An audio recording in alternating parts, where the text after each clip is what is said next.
at the outbreak of the Second World War, Jews of America were hearing what was happening to their brethren in Europe.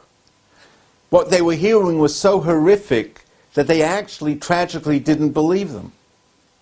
Rabbi Eliezer Silver, then the chief rabbi of Cincinnati, decided to send Dr. Samuel Schmidt to visit Rab Chaim Ozer, who was the chief rabbi of Vilna. Dr. Schmidt was not an observant Jew, and he felt that the report that he would bring back would be accepted by all shades of the Jewish world. On his return, he wrote a letter to Rabbi Silver, and in the letter he wrote the following. He said, I came to see Rab Chaim Ozer, and Rab Chaim Ozer asked me about my life, and he really showed true concern. And I don't know why, but I broke down as a Jew breaks down on Yom Kippur, and I began to cry, and I shared with him my life and how distant I had come from our faith and our religion and practice. And after hearing that, Reb Chaim Ozer said to me, Dr. Schmidt, I would like to call you Reb Shmuel. And I said to him, I'm not worthy of such a title. And he said to me, Reb Shmuel, the very fact that you were willing to risk your life, to travel to Europe to see what was happening with your brethren, you certainly are worthy of the title of Reb Shmuel. And in the letter, Dr. Samuel Schmidt writes the following. He said, from that moment on when he called me Reb Shmuel, and the way that he said it, with such feeling and such love, I could never return to the life that I once led. And I eventually became an observant Jew. And this Reb Shmuel has great-grandchildren today who are observant Jews, all because of the two words, the words Reb Shmuel.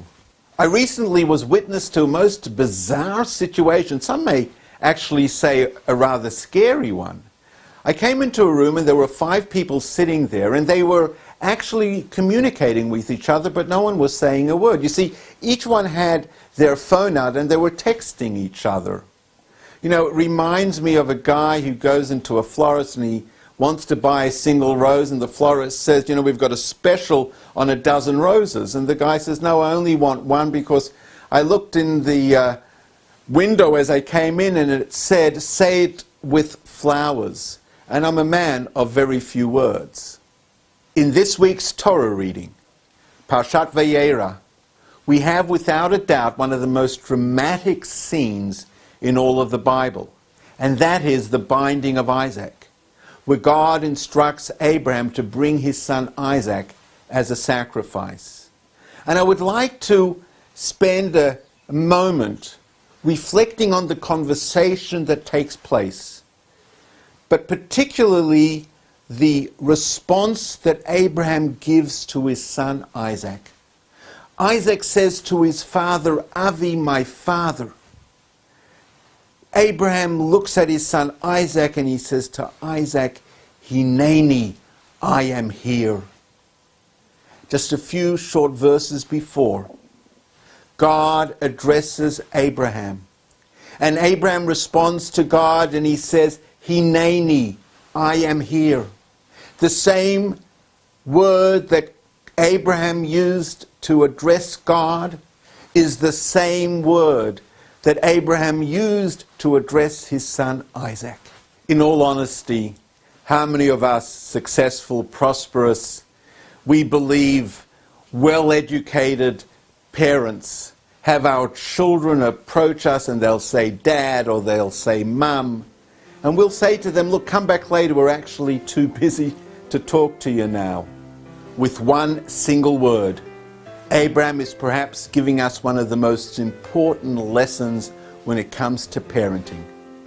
The next time your child comes over to you and says dad or says mum, put down whatever you're doing, look them in the eye and say to them one word. Say to them, Hineni, I am here for you because I love you, because I cherish you. we have no idea the impact and the power of the single word. Thank you.